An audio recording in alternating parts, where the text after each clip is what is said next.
Welcome to this series of tutorials exploring new techniques for improvising on the violin. In this first video, I'll unpack some common assumptions about violin technique and give a brief overview of the alternative approaches I discovered while completing my PhD. I'll explore these in more depth over the rest of the video series. Classical violin technique is often considered to be the best way to play the violin, as it can enable the performance of technically challenging music. I'll use the phrase classical violin technique in this series as a catch-all when I'm talking about modern violin technique used on modern violins. Imagine a photograph of the violinist Yehudi Menuhin mid-bow stroke. We would all agree that Yehudi had great technique. Now imagine watching Yehudi performing a cadenza. We would again agree that Yehudi had great technique. In the first example, we implied that technique has an objective value, meaning a value regardless of context. We didn't know what Yehudi was playing or if it sounded any good, but we still agreed he had great technique. In the second example, we were talking about the efficacy of his technique, which means how useful something is for doing a specific task. Yehudi's technique had great efficacy for performing that cadenza. However, he was the first to acknowledge that he was not a great improviser. In fact, as technique becomes more specialized for doing a specific task, it becomes less useful for doing other tasks. Revisit that photo of Yehudi mid-bow stroke and consider again, did he have good technique? Now we need more information. Good technique for doing what? To measure the value of technique, we need to define the goals we are trying to achieve. So what does classical violin technique need to achieve? Classical violin technique should enable music from the page to be brought to life with impeccable intonation, phrasing, and articulation. It needs to replicate or copy what has been composed, imitate the stylistic expectations with accuracy, reliability, and efficiency. It also needs to contend with the limitations of the instrument. With 4 fingers used to change pitch, we quickly run out of fingers and available notes within one position. Flat and sharp keys means open strings become less available, and more chromatic music means we tend to run out of fingers faster. This means we need to shift up or down, cross to a new string, or both. A new set of notes is then made available, simultaneously making the first set of notes less available, and so on with every shift or string crossing. Navigating this moving matrix of available and unavailable note groups requires a plan. Classical technique provides a fantastic tool to plan with. A central tenet of classical technique is mechanization. This means drilling the same shapes, patterns, fingerings, and shifts repeatedly until they are embedded within muscle memory, a principle originally championed by Otakar Sevcik and Karl Flesch. Efficiency is increased by using schemas, which means replicating the same fingering, pattern, or shape in different positions or on different strings, which allows a scale or arpeggio to be played in any key by simply shifting that schema to a new starting note. Security and accuracy is achieved by narrowing down the endless pathways available when navigating the fingerboard by using fixed physical locations or positions. When we learn written out music, we visually translate the notes from the staff into the physical matrix of positions and fingering schemas. But what happens if we don't have anything to translate and instead want to improvise something we haven't played before and can't just read off the page? Imagine setting up scaffolding to build a house. If we have the house plans, we can set up the scaffolding in advance, knowing exactly where we'll need it.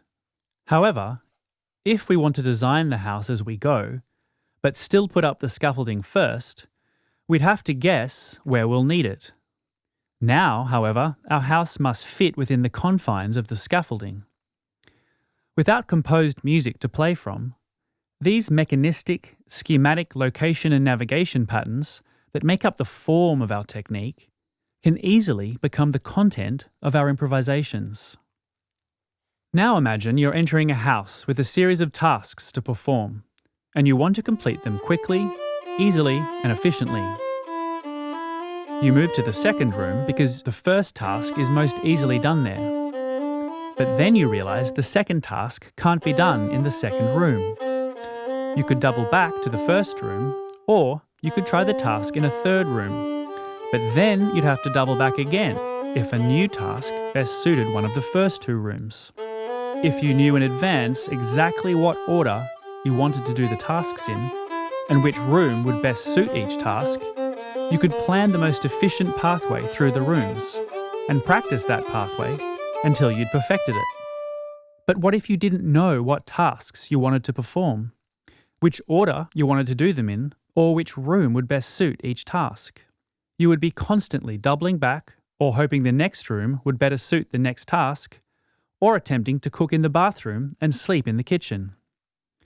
Set patterns of navigating the fingerboard pose similar issues and constraints. If you've spent thousands of hours technically drilling fixed patterns, positions, and fingering schemas, knocking down the walls may feel impossible because the security of your playing is intimately tied up in those locational and navigational systems. But what if there was a way to remove these constraints of fingerings, shifting, and string crossing without losing the feeling of knowing where you are?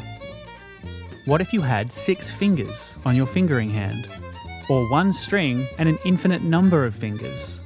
Part 2 of this series explores Navication, a concept that brings navigation and location together and provides some answers to these questions.